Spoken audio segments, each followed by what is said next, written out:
Okay, so we'll make a start now as people continue to join us. So good morning, good afternoon, good evening, depending on where you are in the world. Welcome to the first in a new series of FIPP Insider webinars that we're going to be running over the coming months. And for this week, we are live from a combination of Cardiff here, my home in Cardiff, and New York, where our guest Kilian is joining us. I'll introduce him in a moment. We're going to be hosting these probably weekly after Easter on a variety of subjects, including innovation, digital subscriptions and more. The take-up has been phenomenal, so we're going to carry on with this series over the next few months. For those of you who don't know FIPP, there may be some of you joining who are not familiar with us. We are one of the world's leading media trade associations. We help to connect media owners, technology providers, national associations and more, and we provide them with knowledge and networking services such as this. You can learn more about what we do at our website, fipp.com. And before we start, I wanted to say that the work that we do really isn't possible without the support of our corporate partners. UPM, the Bio4 company, who many of you will know from your magazine companies supplying you with paper, and Pressreader, who are the world's leading provider of all-you-can-read digital magazines and newspaper services. We thank both of them for their ongoing support in these difficult times. Very gratified that both of them have continued to support us throughout something of a difficult period. And we'll hear more from them in future webinars. Let me see what, we have some questions, we'll do that, questions in a minute. So before I introduce our guest and before we get started with this week's webinar, let me just do some housekeeping items. We will be taking questions at the end of the session, and if you use the Q&A tab, which you can find at the bottom of your screen, then you'll be able to submit questions, and I will keep an eye on those and answer them as we go along. We've had 2 questions already, which I'll answer now. From Kim, will there be a presentation emailed to us once the webinar is over? No, there isn't a presentation for this one, it's a Q&A, but the video will be available afterwards. So the session is being recorded, and somebody's saying I'm speaking too quickly, so I'll go a bit slower. The session is being recorded, and we will share the video with everybody on fipp.com and on our YouTube channel afterwards, so that you can go back and review the critical points. Annalisa says, I'm afraid my microphone is not working. Well, that's not a problem, Annalisa. You don't need to say anything. You can submit all your questions and all your chat via text. The chat function is also open on the side of the screen, and if you would like to chat either with the panelists or with the other participants, you can do so through the chat function, and we'll keep an eye on that as we go along. Finally, you will get a post-event email after the session has finished, where we will give you some more details about how to access the video and how to also look at the next webinar in the series. So we thought that we would kick off this FIPP Insider webinar series with a highly relevant topic: how to avoid the unexpected pitfalls of remote publishing, something that we're all working with at the moment and something that we need to know a lot more about, because this is going to clearly go on for a long time. So I'm delighted that we've managed to find an expert in this field to come and do a Q&A with us today. Our guest, Kilian Schalk. He is a former managing editor of editorial development at Condé Nast, where he worked across all of their brands on editorial development related projects. He's an expert in content workflow design and implementation, and, quote, an energetic, passionate devotee of continuous improvement. That's something that we're all going to need to be doing over the coming months. He's the founder of Purple Grey Consulting in New York, and Kilian uses coaching, workshops, and interim management to reimagine workflow as an engine of growth and help magazines and other content providers to adapt to a changing world. So that's a very, very relevant topic for today. John Wilpers says the chat function says our messages can only be seen by the panelists, not other attendees. John, if you click the little blue button with a drop arrow, you can change who you send those messages to, and that applies to everybody. If you want to send them to all the attendees, you can do so. So let's jump straight into this topic. Kilian, welcome. Hello, James. How are you doing? Very good, thank you. Thank you very much for joining us from New York. Delighted that the first one of these, in keeping with FIPP's remit, is an international affair, with you joining us from America. And I think really where we would like to start is with remote working as a concept. We talked a little bit when we were preparing for this about the philosophy and the mindset of remote working. So what is that mindset that people need to adopt around remote working, and how does that differ crucially from what they might be used to with the very office-based workflows we've had in the past? You have to focus on the people first. Your mindset is not on the process. You have to make sure that the individuals you're working with are connected and they understand things. If you are remote and someone loses interest or stops understanding, you've lost them for the day and they may not even know they're struggling. It is essentially that you stay connected to them. And then afterwards, you need to focus on their tech skills. So one of the things that you realize is in an office, everyone has access to all technology. They have the support. They have someone who can lean over and say, hey, how do I do this? When they're working remotely, they don't have that anymore. Suddenly they're on an island by themselves.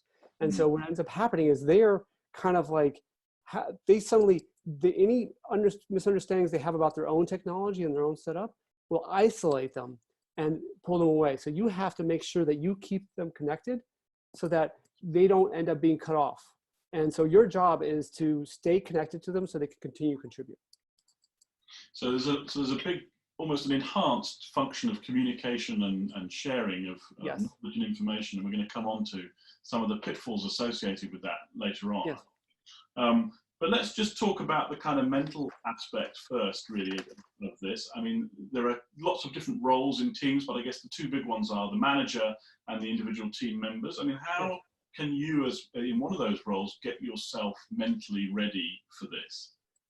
So as a manager, you have to think about what could go wrong for all your individuals, right? So you need to put yourself in the position of the individual and think, what could go wrong? Because they're not always going to tell you what is going on.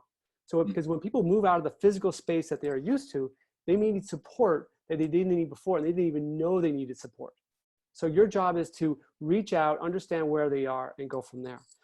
As an individual, get sleep, stay connected, but sleep is a key part, right? Because if you can't function, you can't do it. A friend of mine, she is a mother of 4, and she's a single mother of 4, and she's suddenly working from home is a whole different space. And you need to actually connect with that and be able to stay sleeping so you can both do the work and stay connected to home. And you need to be prepared there, because anything you do, another thing, be on time, right? The being on time and modeling that behavior, it's a small thing, but you can't let's sit in the office and wait. If you're sitting around, you have 25 people, multiply that by their salaries, that's a huge amount of money that just goes out the door. So we don't have anyone else, no one goes by your desk and say, hey, come on, we're running late, where are you? It's like, you are adults, you have to manage it yourself. And so people really need to step up and be ready. And that's a key part. I mean, here's another thing. When you're an individual, this window where you see me is the entirety of the experience of other people that other people have of you, plus their emails and chats. So what you need to do is realize that when you're modeling behavior as a manager, and even as just a coworker, you have to be clear as to that everything you are showing in this space is modeling the behavior for your entire team. It's especially true for leadership. And this means also that you're communicating that you're connected, that you want them to understand, and that you're willing to learn. And all of that has to come from what they see, because they will respond to that more than anything else. So modeling behavior, very important. Being on time, very important. That's something that we as an industry are not very good at in the physical world, but we have to be much better at it in the remote world. You kind of touched a little bit on this, and I want to just explore it for a moment, because it's a very important topic, which is the mental health. So in the article you did on FIPP.com for us, the Q&A that we did on there, you talked about the importance of managing mental health while working from home for an extended period, and that looks like something that we will have to be doing. What are some of the things that we can do to look after our mental health and the mental health of those that we're working with? Balance. you need to find balance, because initially it will be hard to maintain for work-life balance, and you'll need to discipline yourself to keep work from taking over everything. Now, there are some folks who have been working from home in the entirety of time, so they don't have this issue. But there are a lot of people who are just starting off working from home, and they won't have the habit yet of absorbing and being able to absorb everything that's going on at home and be able to process work. So you need to be able to have them be balanced. Also, when people are working remotely, often it's their first time doing so. They are going to be judged by, they feel that they might be judged by not knowing how to do something. Hey, I can't figure out how to do the chat button. Hey, my video is not working. Hey, my audio is not there. All those things, when they're in an office, they just get dressed, they show up, they present that way. But now they're presenting not only through that, but also through their technical competence. And that becomes kind of a source of stress for people when they always had somebody else that could help them on technology, and they don't have that anymore. So one of the things that you probably should do is make sure that everyone on your team, and we'll get into this later, everyone on your team has technical chops or has the training to do so. These are not difficult tools. We're not dealing with 15 years ago where you needed to have someone to fix everything. Now all the tools are available, but you need to be able to make sure that everyone is connected. And that's a two-way process, I guess, isn't it? The individual has a responsibility to say, I'm not comfortable with this, I don't understand this, but the team also has a responsibility to support everybody and make sure that they get the knowledge they need. Absolutely. And when that happens, one of the things you're doing is you're making sure you take care of yourself, but other people don't always know, right? For example, you don't necessarily know exactly how you come across on the screen and vice versa. So you might, before the first time you do a video call, you might tell everyone, okay, do a test. Try it the first time. Set up your screen, set up everything so that, and you show it to somebody else. Just because it seems to be working for you does not mean it's working for somebody else. And having that awareness. Also, another thing that for well-being, maintain your living space, right? People might see behind you and say, oh, what's going on there?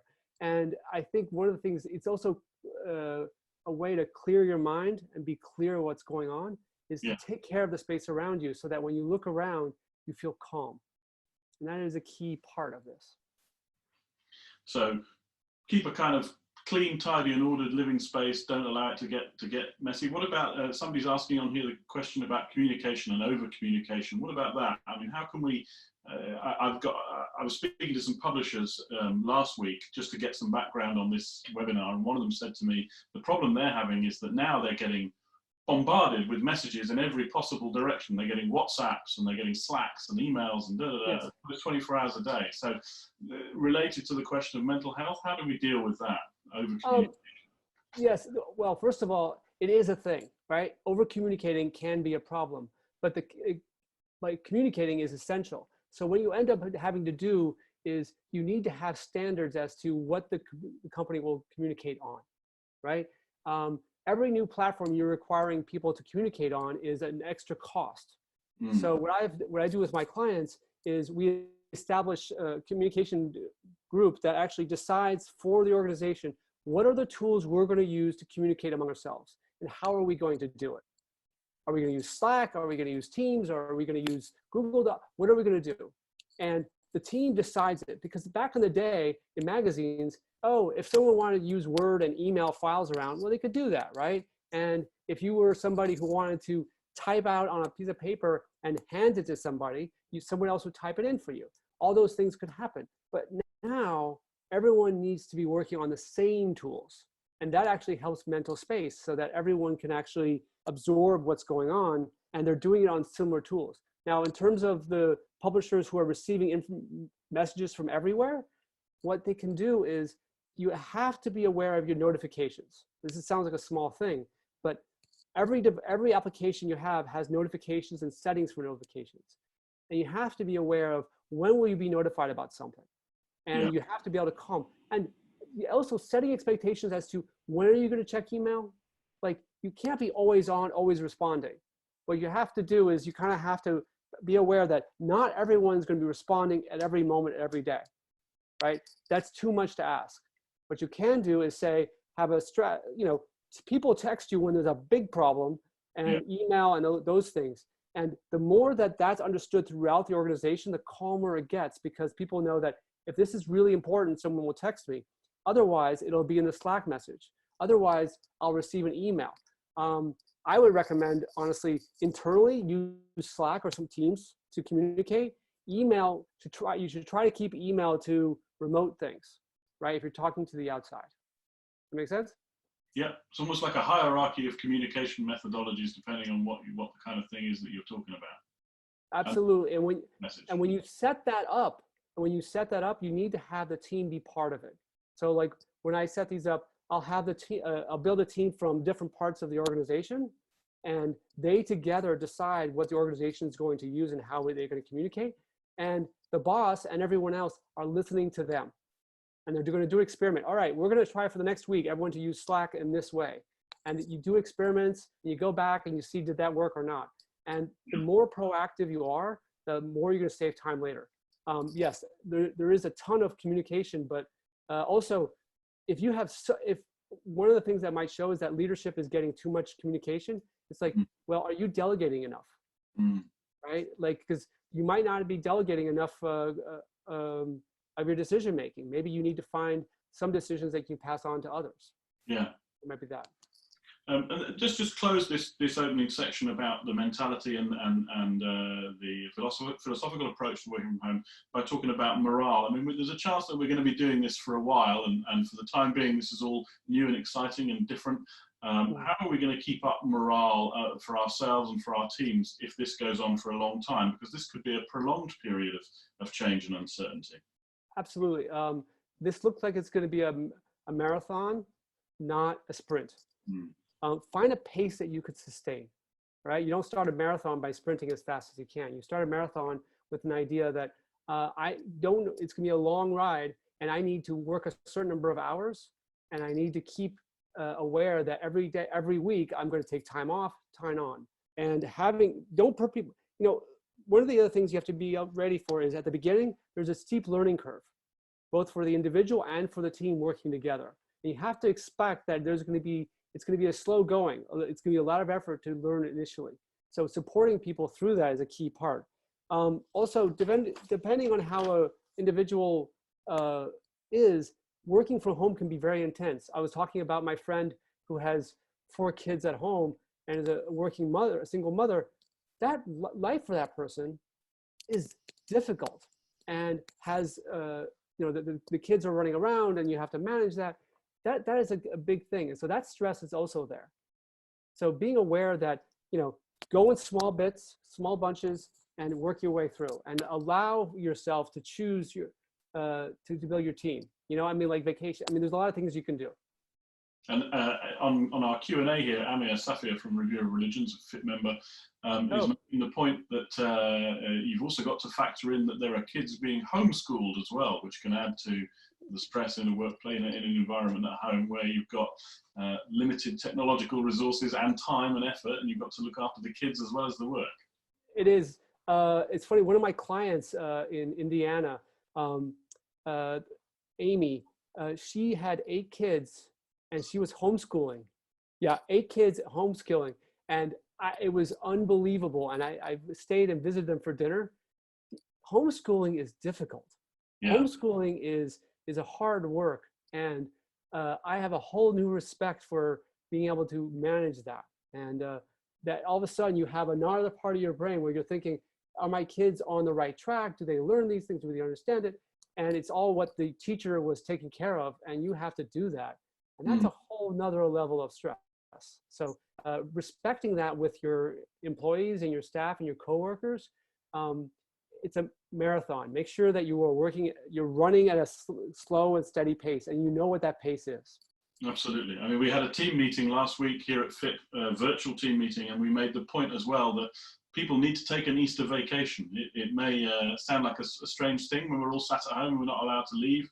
But I think it's very important that, and ideally this should be all at the same time, the same week, but we should have a week off, because at Easter you would normally have a week off, and it'd be very easy to just carry on working throughout. If we want to avoid burnout, we mustn't forget to take our vacation. Right, and the vacation doesn't, the idea for a vacation doesn't stop just because you're working from home, right? Because it's often more intense at home. You need that space.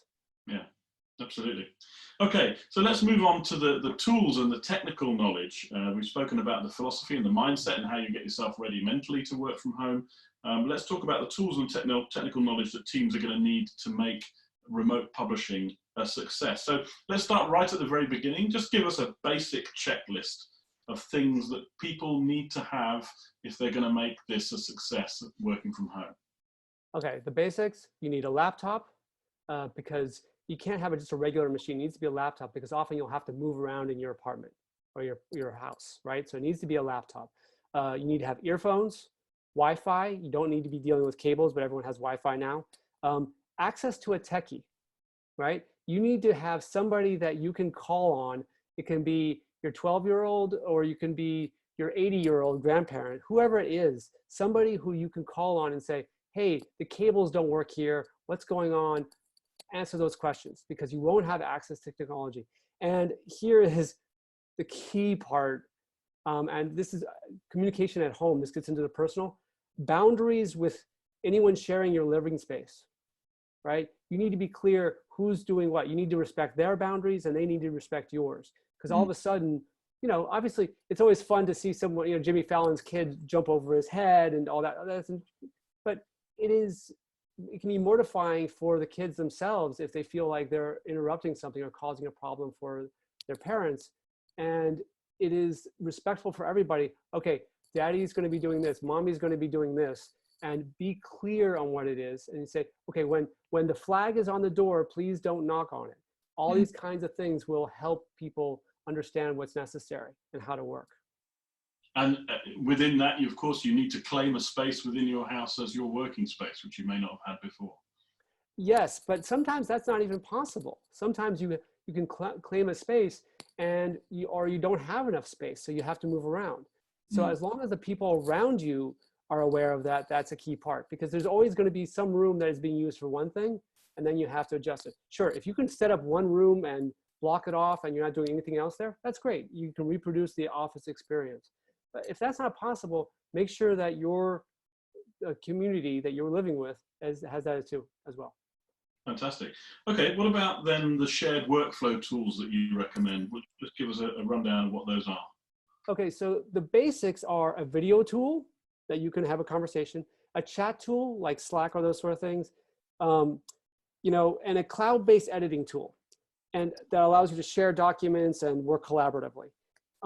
Personally, for myself, when I'm training people, I like Zoom, Slack, and Google Docs. And I like all of them because they're easy to use, accessible to any skill level, and the basic version is free. So anytime you're onboarding someone, you don't have to worry about setting up like a payment structure or anything like that. They can get going right away. Yeah. And I'm not necessarily wedded to using those tools by themselves. The key thing is that you can start quickly and then move on to other ones once you get the concepts. They allow you to understand the concepts behind it before you go. So, I see a note, please repeat the names. Zoom, Slack, and Google Docs. Yeah, absolutely. And then we have a relevant question here, which we'll take now. Urs is asking, what are the best ways to track tasks that are allocated via a remote meeting? Is there a best practice approach? So if we're on our Zoom call or our chat, how do we track the tasks that come out of that? There are lots of tools out there. Personally, I like, I use running running agendas. And basically a running agenda is a single agenda where you set the meeting, you have discussion of the meeting, and you always add above. So let's say that every week you have a meeting consistently. The team takes the notes in the Google Doc. Everyone has access to it. And the list in the Google Doc, you have a list of all the things that people are talking about. Well, each team member, before the meeting starts, they type in what they've done, what they were supposed to do, did it happen, and what they're working on next. And then you add that to each week. And then you copy that. Every new week, you copy it above. So you can actually look down the agenda and see all the way down. One of my clients, we actually ran out of room in the Google Doc. It happens. I think it was like 100 and whatever pages. And we literally the 12-month transformation experience was this huge, long document that anyone could go in and see all the decisions that had been made, who made them, what the conversation was, the link to those things. And so you can do that within Slack, but I find that it's really helpful to do it in an agenda form like that, because people can go back and see the history of things. It also helps with accountability. The other tool you can use that I've used in the past is Basecamp, which is quite good for tracking. Yeah. Right. I mean, there's a Trello, Basecamp, Monday. All those tools are great for it. But one nice thing about the agenda is that it replicates a little bit, especially for groups who are not used to doing it. It replicates that.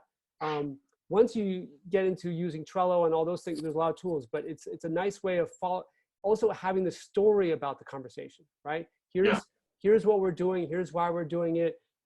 Here's a link to something. People can read through it.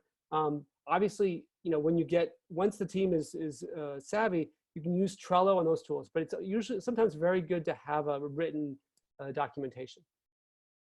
So we mentioned this earlier, and that was something that you raised in the article, this question of individuals that may try to hide that they don't know how to do something. And you said earlier about how you can start to overcome that. You just give a bit more detail on that. I mean, is this really a big problem? Yes, it's a huge problem. And it is a key issue for everyone. Let's say that you've worked a certain way and you found a way to kind of be connected to your team in the office. Once suddenly you're by yourself, you're stuck, right? And you have nothing else, and you might feel like, so often when I'm working with teams, I have to go around to every individual and see who is aware of how to do things. And I have to build up trust with every individual. And building that trust allows me to understand, hey, Johnny, I saw that you were not responding as quickly. Is there something that you don't understand about how the system works, or whoever it is? And you need to have that connection so that people can get it. It is a huge problem because people will not share that they have an issue because they think they're being judged by the quality of their work and those things. And it's one thing if you don't know something and you ask a question, hey, I don't know something, can show me, that's fine. The issue is that when you don't say anything at all, right? And you just kind of scramble through, and all of a sudden it's like an overall tax in the system, right? It's a 5% to 10% cost to the entire organization that everyone just doesn't quite get it, doesn't quite understand, and that is actually slowing things down. And that becomes, I mean, you're only as efficient as your slowest worker, right? So you need to make sure that everyone, the rising tide is key, right? You can't just race ahead. You need to have everyone on board. Yeah, I mean, I don't know how everybody else on all the other attendees feel. I feel as though I've worked harder in the last 2 weeks than I have for the last 5 years. The last thing you need is to take some more of that time with people hiding their skill deficits, right? Right, and that is a key part for leadership. Leadership has to say, it's okay for you to take a couple of hours and learn how to do this well. It's okay for you to take a break. Maybe we'll get you some one-on-one training. It's okay to do that because it'll pay itself off. And leadership has to step in and say, no, don't struggle every day. Take some time, figure it out, and we will ensure it. And sometimes the leadership has to say, well, what kind of equipment are you using? Yeah. And once you learn that, you might be like, look, we're going to get you blank. We'll get you a chair. We'll get you, whatever it is. But understand that sometimes your home setup, it's important. In an office environment, you provide for your employees their equipment. And sometimes for a home setup, you have to do the same thing. Yeah. Let them choose it. And of course, it's a personal thing. What the chair is they have to live with it. So you have to let them figure out how to do that. Fantastic. Carmen Botmer has asked a question relating to the technical aspects, which we'll come on to in a minute, Carmen, if we may. That's going to be the subject of a question a bit further on. But let's, first of all, Kilian, let's think about how we start with this. So we're in the starting phase at the moment. I know that the last 2 weeks feels like 10 years, but we're still very much starting out with remote working. If you effectively want to trial this, if you want to get going with it, what's the best way you recommend to start? Is it to start small? Start very small. I would say that the same way we have to learn how to use our technical tools and technical chops, that you have to go slowly, the team who's working remotely need to start slowly working remotely. So one thing that you can do is do an experiment. You start with a very small workflow and you get a team together and you say, okay, how does this workflow work in the old way? How could it work remotely? And you go through step by step. And for example, if you're a magazine, it might be a very small article. If you're a marketing team, it might be building a newsletter, all the steps for that. Because not everyone can do the whole thing. And all the steps that are required, you need to follow through on them. So what I've seen people do, if you're in an office, you whiteboard it, you draw Post-its, you have a discussion, current state, future state, the whole thing. But if you're working remotely, suddenly you could actually have that conversation in Zoom. Everyone is sharing the screen and they're progressively showing on their screen, here's the things I need to do for this step. Here's it. And you can go through all the steps and figure out how it's going to work. And then you look at that, you draw it out and you say, all right, guys, how can we adjust this? You make the adjustments and then the team learns how to adjust their process. And so you make the adjustments and then you use it right away. Immediately the next day. I mean, when I do this, Monday, we do the current state. We say, this is what's going on. Tuesday, here's what we could do. Here's what we could build. Wednesday, we use the new process in live. We use it live. Yeah. Thursday, you go, how did that work? What changes do we want to make? And then Friday is like, how are we going to scale it for the rest of the organization? And suddenly your organization can change its own workflows and they're not like falling behind because they don't know what's going on or just doing what we did last week. They're saying, you know what, that didn't work. Let's adjust it. Yeah. And that's a really powerful thing for an organization. And so the positive is this can be done quite quickly and you can get used to it quite quickly. That is very true. And also it helps with the communication because if someone doesn't know, if they know how a whole process works, the person early in the chain can ask someone later in the chain, hey, would it help if I did blank? And suddenly they're talking horizontally, not just vertically in their silos. Fantastic. Just a question. Nirit, thank you for your question. We'll come to that at the end. I think that's a very good question, but we'll come to that a bit later on. So let's just talk about the rhythm and routine. We're very used to being in the office, and there's a team meeting at 9 o'clock, and lunch is at 12:30, yes. And the meeting this. Do we need to keep that rhythm, that structure to the day, or is everything just completely freeform now they're all at home? No, the structure is more important than it was before. You have to have a structure. I mean, in office, you have the walls and you have the office and that kind of, and everyone can see other people in their structure.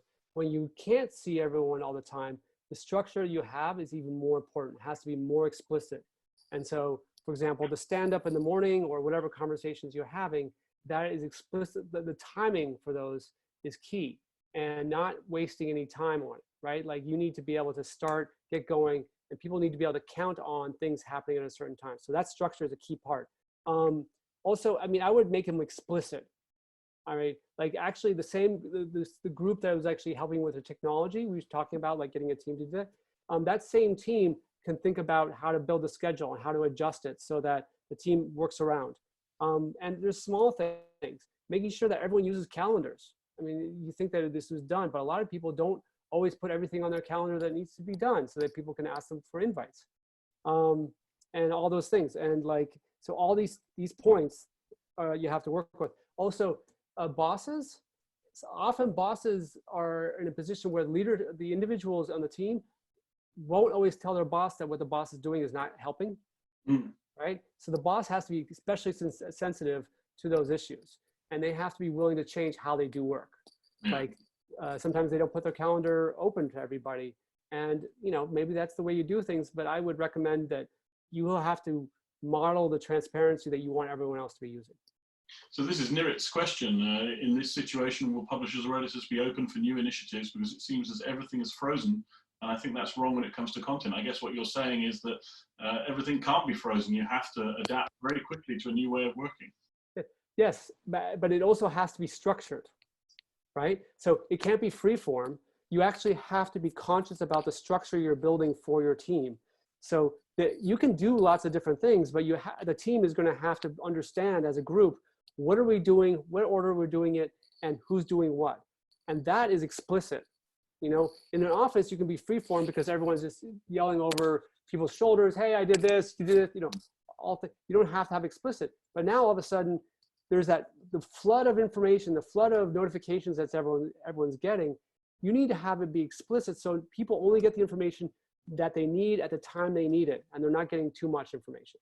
So you were mentioning there's Trello, there's all those tools that you can use to track tools. The better those they're organized, the easier it will be for everyone to participate and build new structures for the team to work in. Absolutely. Let's now go on to the kind of real nuts and bolts meat of our profession of magazine media and publishing, whether it's print or online publishing. Just talk for a minute, if you can, about the specific technical elements relating to that. And I don't know whether you can see Carmen's question as well, Kilian. I didn't see it. Can you read it for me? Yeah, and you're going to answer this, I think, anyway, but I'll read it out because you can maybe answer as you go.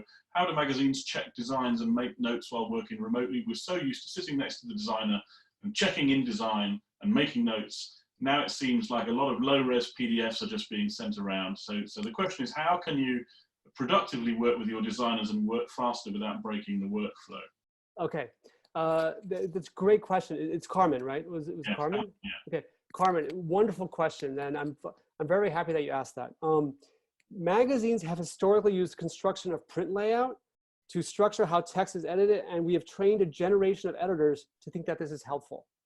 All right, they've used InDesign to edit things and go from there. Unfortunately, multiple reads and last-second changes create enormous disruption and introduce tremendous waste into the production process. So what this basically means is when you're working in InDesign, it is not a great text editing tool. So you have to separate the text from the layout. So in the new world, what you're basically doing is you're separating the management of content from the management of layout.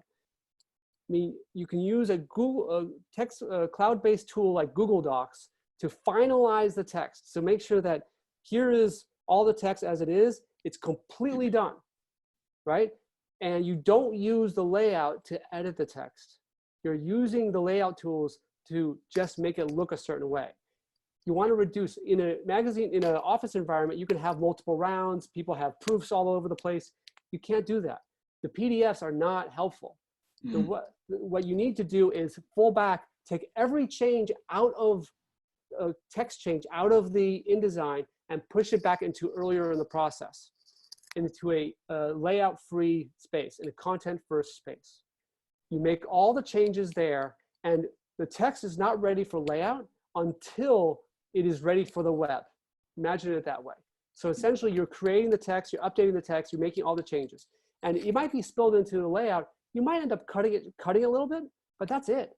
The art department's job then is to make the design fit, and the text is already finalized. So actually, designers, when I do this with clients, at first people are like, "Oh, you're changing the designer's workflow," and I'm like, "No, I'm helping them be better designers," because for years they have been copy editors on some level, typing in last-second changes into InDesign that the editors could have caught earlier. Instead, they can design very quickly now, and they can focus on the design and let the editors focus on the text. And the designer's only job is making it work, making it fit beautifully. And it actually helps everyone work. Now, in terms of actually the final adjustments, because there's some layouts that are complex, what I have found is a short 10-minute meeting with the designer. You have designers start a Zoom call. They show their screen. Everyone kind of is watching. And the designer says, okay, here's what I'm thinking of this. Here's what I'm thinking of this. The editors have already created a memo saying, here's what we're looking for. And you have the conversation over it. And you really have to work on your teamwork, right? Sometimes it's hard to have someone over your shoulder saying, do this, do that, do this. All of a sudden, the editors have to be thoughtful and aware of this. And they have to work with the designer and say, okay, here's what we're trying to do in this story. What can we do this? All right, I'm seeing something from John. Yeah, well, just two comments there. The first, sorry, I was just turning the lights on because it's getting a bit dark in here. The first was from Dan. First of all, I should say, I hope, Carmen, that answers your question. Carmen. Yes, please, Carmen, yes. Media 24 in South Africa, thank you very much. Dan says, what does Dan say here? He says, as an addition to this answer, you can use InCopy for editors next to InDesign for design. Then editors can change the text without bothering the designers. You can do that. I have found that it's actually better from what I've seen is to use cloud-based tools that you're not paying a license fee and those kinds of things. Because with, right, I mean, InCopy is really effective for really intricate layouts. If you have an intricate layout where there's like 20 boxes on the page and you have to adjust all that, that's great for that. But a lot of articles, and especially the majority of content that a magazine is putting out, is 80–90% articles and text that can be done modified earlier. The form of the print layout is not important. It's no longer important. InCopy does an amazing job of replicating the print layout, but 70% of your 80% of your audience are not seeing the print version. They're seeing other versions. Yeah. So it's basically you have to focus on the content. Here's one piece of advice. If you have old timers on your team, men or women who have been with your magazine or newspaper for years, 30, 40 years, I love those people. I love them. They are awesome because I can go to them and say, remember when it used to be like you couldn't see what the article would look like? And they're like, yeah, that's the old times. I was like, we want to go back to that. We need to be able to imagine all the different ways and write the text accordingly. And then if you need to make a small edit to, obviously, a print headline is going to be different than a web headline and those things, but you write those ahead of time. But you don't know what the final form is going to look like because everyone's screen is changing and everyone's phone is a different size. What you need to focus is on the content, not the editor. Let the editors focus on the content and then let the designers design on the form later on. That make sense? Absolutely. You've got endorsement there from John Wilpers, the author of our innovation book and star of the webinar, who says, this is one of the best pieces of advice yet, exclamation mark. This new editing protocol should continue after all this is over too. Bravo. So that was obviously struck a chord. That's a high praise coming from John Wilpers. I mean, for years I've been reading his stuff and reading FIPP stuff, and to hear that from him, that's touching. Thank you very much. Might make it into the book next year. So let's move on now to the billing, the thing that we build this session around, which is pitfalls. How do we avoid the pitfalls? I mean, what would you say are the most common ones? How do we overcome? I mean, we mentioned this already, but I guess not trying to replicate your office-based workflow would be the kind of starting point. Yes, and the other thing, I mean, the biggest thing, don't replicate the workflow. I mean, just don't bring it back in. Just because it was built, what worked in an office environment may not work and probably won't work and be efficient in a remote workflow. Now, obviously you have to start somewhere, but don't assume that because it worked there in the office environment, it works remotely. The other thing is that one key pitfall, be open to change. Everything else has changed. Why wouldn't your workflow? This IT is an excellent example. The systems you use in the office are built for the office, and they probably aren't going to serve you well in a remote setting. It's important to be open-minded about what tech tools you use. And that's difficult for IT. IT, for many years, has been judged if things don't work, if security is not there, all those things, and they set really hard rules. You have to work with IT and say, look, we're in a different age. We need these different tools. Let's do an experiment. Let's try new things. Let's see what happens. Because now you can actually try the tool, see if it works, and then work with IT on saying, look, we're going to be the new age. The editors and the designers are designing the systems that they're going to work with, right? In the old days, the IT department would build the workflow for you and establish it.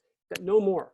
IT now has to support the space where the editors and designers are and the web folks are designing the workflow that they need to use, designing the system that they need to use and adjusting it themselves. I mean, I remember when I was starting in 1995 at Rolling Stone, I was the production manager at Rolling Stone. I had to manage the QPS system and set up all the users. No one else could modify it except for me. I'm the only one who could do it. Well, no more. You can't have some guy behind a curtain who's basically controlling, like everyone else, the puppets of what the system was like. You need to allow the team to do it. And IT needs to enable the editors and do that. Another pitfall, pretending your workflow won't be affected by a remote environment.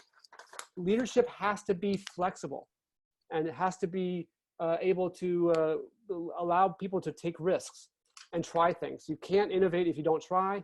And this is the hardest part. when you are in an environment where everything is happening at the last minute and you're trying something new, it gets really tempting to work all the time, right? To work 24 hours a day.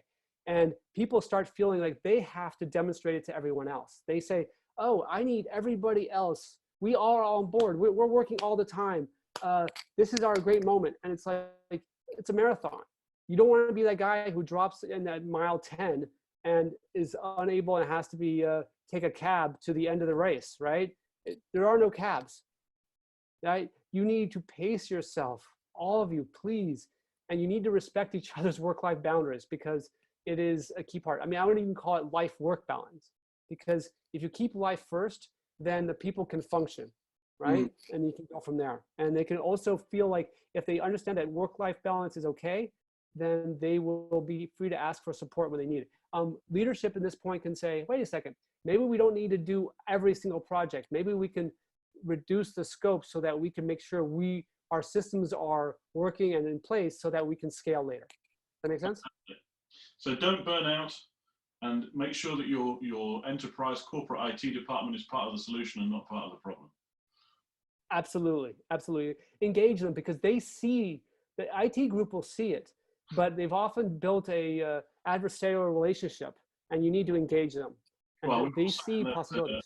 We've all sat in those meetings with the IT director where you mentioned the word Slack and they press their lips and yeah, and I think I would approach it to the IT team and say, look, let's try 3 different tools. Let's actually do 3 different tools and work through them and see which one works. And the entire team, I mean, I remember with one team, we did this for analytics. We did Parsley, we did Google Analytics, and we did one other one. And we would use the demo period to see the entire, told everyone, all right, we're all going to use this for 2 weeks. Let's see how this works. And then for another 2 weeks, we'll use Google Analytics. And another 2 weeks, we'll use another tool. And then after the 6 weeks, the team came together and said, which tool works the best? It also allowed the IT department to see what worked and what didn't and how to manage that. Yeah. Now, you have to be flexible, but it also allows everyone to be part of it. Okay, cool. Let's move on then to the last section, which is the benefits of remote publishing, because this is something that we should embrace and something that might deliver some benefit. Very simple question. We're going to work this way for an extended period. Do you think we're going to find that this new approach is better than what we had in the past? Absolutely, without a doubt. It is, when I have teams who are working this way, like there's a magazine, America Magazine. They literally, I think it was on Friday the 13th, they announced at 3 o'clock or 2 o'clock, all right, guys, we're closing the office. We're all working from home. And they were like, okay. And they all picked up their laptops. They picked up whatever photos they wanted to keep with them from the office, and they walked home. Yeah. And that was it. And they do not want to go back to the old way. And suddenly, also when they're working around, like now everyone on your team can work from anywhere, anytime, right? So let's say that they are in a foreign country working on processes. I mean, I remember when we used to fax editor-in-chiefs proofs, and then they would write on them and they would fax them back, and they were in Milan sending it around. It was craziness. Now everyone can work remotely at any time. No one's ever going back. So just give us a quick idea of the benefits you expect people to see. Is it about this building new skill sets? It's about building new skill sets, but especially it's about building up the transparency and trust that your team will gain from this. That's a force multiplier. You're not spending time always having to check other people's work. And so when everyone's working with each other and supporting each other, then you're not writing something and having 10 people reread it. You're writing something once that everyone can see, and that's moving along, right? And the faster and the more thorough your standards are, the better it is. And just finally, I guess once we've done this and we get it all working effectively, we should celebrate that, right? Yes, it's an opportunity to change team culture. It is while it's a great thing to be in the same place as your coworkers, remote working techniques are much more efficient than traditional office environments. They really are. And once a team knows how to adapt its process, it becomes extremely nimble. It can do almost anything. It also becomes extremely efficient because it allows people to kind of adjust their workflow as they go and figure out what their customer, what the next person on the chain needs and adapt to it. And that gives everyone more time in the day. That gives them more time to innovate, and it opens up all sorts of possibilities in any setting. Fantastic. Great. Well, let's, before we wrap up, let's just take some questions and comments from the audience. We've got a couple of those. Let's start with Jessica Patterson, FIPP's correspondent in Canada, who is asking about how careful we need to be with the wording and nuance of communications. It's very easy for people to take things the wrong way, and we're obviously communicating in a different way now. How much of that is a consideration? It's a key thing. One of the things too is make sure you build up an emotional and personal relationship with everyone on your team, so that if they don't understand something, they'll reach out. That's number one. Two is ask for feedback on those things. So a small line of text in an environment where people don't trust each other can really be problematic. So it is key to actually be open and transparent and let yourself be corrected. Like if you're a boss, you have to be willing to say, oh, I didn't know that. Like if you have a problem, come to me, chat with me. And then make sure they understand in which channels you want them to communicate with you, right? And so that you know what's going on. Does that answer your question, Jessica? Jessica will give us a yes or a no in a minute. While she does that, yeah, she says yes. Fantastic. Great. And then from Nirit, another question from him. Would you try new technologies? In other words, is this an opportunity to try new ways of working from a technology point of view? Yes, it's a huge opportunity. Now that everyone has a baseline of skills, right? They can all do video, they can all do Google Docs, and eventually Trello and all these other tools. It's a her. I do apologize. Yeah, well, that's part of the thing, right, James? You're being flexible in the same way that we need to model the behavior for everyone else, right? Mistakes are going to be made in quick things, and everyone needs to be willing to say, oh, I misunderstood. Thank you very much. I stand corrected, right? These are all good things. I stand corrected. Apologies for that. Okay, fantastic.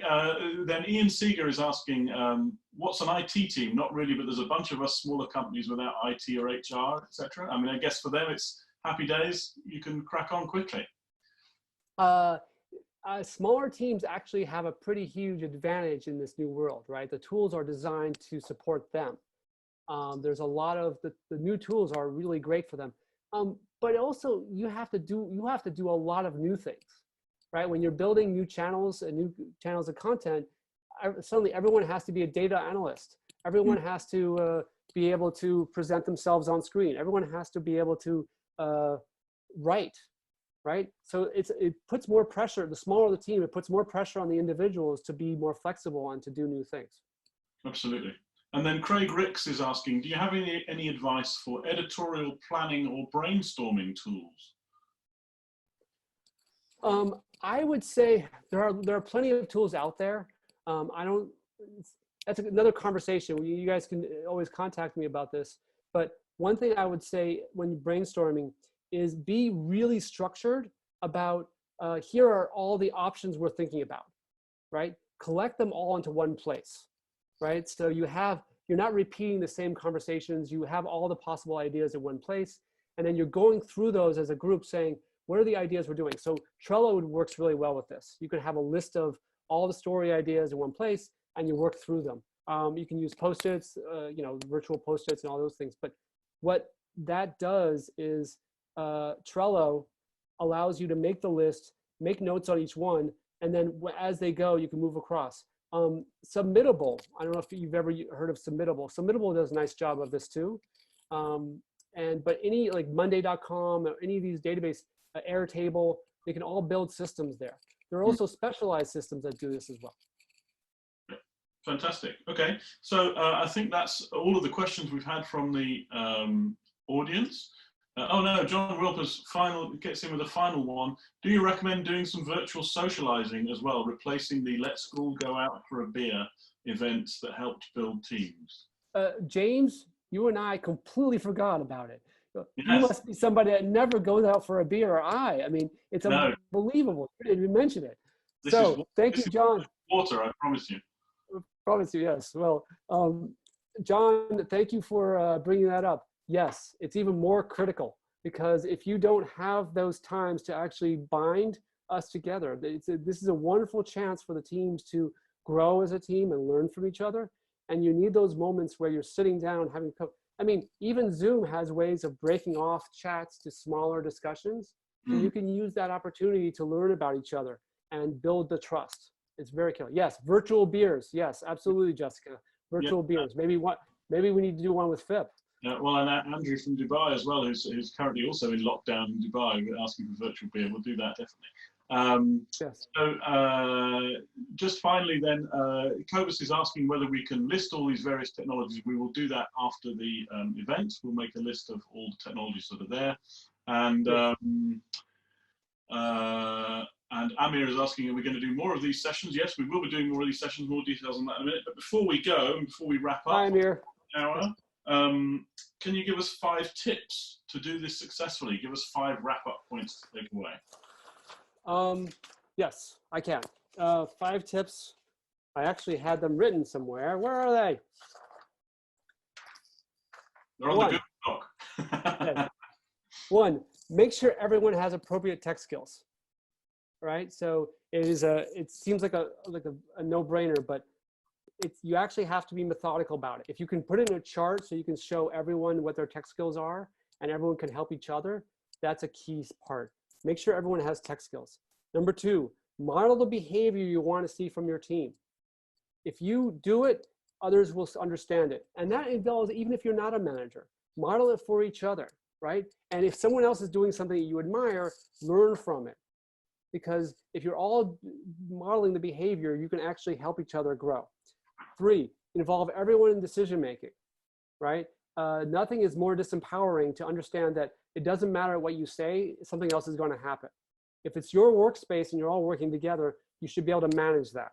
And leadership needs to be willing to take the lead from teams, right? For example, one of the things I run into over and over again is bosses that want to email Word documents to each other while everyone else is working in Google Docs. Yep. Sorry, that is not something that's ever going to work again. It'll be uncomfortable for you. You have to change it. But often your staff will not tell you. You have to tell your staff, tell me how you want us to work, and I will listen to you. And then try it. It's an experiment. And you might say, well, the experiments never end. That's true, the experiments never end. You keep trying. 4, keep communication lines open. Tell everyone, you can talk to me at any time. Let's just make sure we don't overwhelm each other. Keeping them open doesn't mean to be keeping them filled. It just means keeping them open. And that is a key part of this. And here's number 5, and I don't ever talk about this enough. Celebrate problems. If you have problems, if you have issues in your process, talk about them, because you can't fix what you can't see. And it's very easy to hide them and push them away, especially in a remote environment. You won't necessarily know it. You have to celebrate that they're there, because once you solve a problem, you've saved a percentage of time for the future, and that will compound everything. Like the most powerful thing in the world is compound interest, compound improvements, solving little problems all the time. Your organizations can grow every day for the rest of the year and your organization. Fantastic. Thank you. Kilian, if people want to follow up with you, we're nearly out of time. If people do want to follow up with you offline, how can they get in touch? Reach us through purplegray.com. Gray like day. So that's purplegray.com. Exactly. And let me know when you contact me, let me know that you're coming from this webinar so I understand the context, because I would love to have continue these conversations, because as you know, I love talking about this and I love sharing about this, and I would love to hear from others about this conversation. And I hope we have many more conversations, James. I'm really enjoying this. Fantastic. There we go. Silkia has posted in the chat the website. Oh. The link to the website, which we should have done. Well done, Silkia. Thank you very much, our editor at FIPP.com. So you can go to that link and connect directly with Kilian if you want to follow up on this. And I'm sure we will have another one of these sessions soon, because this has proven very popular. In fact, sold out it was, this session. So just before we go, that's about it for the first one of these webinars. But don't forget to look out for the webinar 2 weeks from now. We're having our week off next week. our Easter holiday. And then we'll be back with the launch of the annual Innovation in Media World report with one of our guests today, with one of our attendees today, John Wilkes, talking about that fantastic new report. Yes. And you can also then check out, if you're waiting for that, check out the FIPP podcast. You can find on our website, fipp.com. We've got a couple of episodes there. You can also sign up for the newsletter there. And if you want to contact me directly about any of the issues that I can't hear, or about anything for that matter, you can email me, very simple email, james@fipp.com. Do also follow us on Twitter. We're @FIPPWorld. And I am @FIPPCEO to get more updates and information. And as I said earlier, the recording of this webinar will be available on the FIPP website and on YouTube shortly. Silkia has posted a link in the chat to the subscribe to the newsletter link, so please do that as well. But in the meantime, I'd like to say a huge thank you to Kilian for his time and for his excellent insight today, and excellent hints and tips, which I'm sure has helped all of you to work remotely and to avoid those pitfalls. So please, you can't give him a round of applause, but I'll give him a round of applause for you virtually. And, thank you. And we will see you next time. Thank you very much for attending, and goodbye. Bye, everybody. Thank you.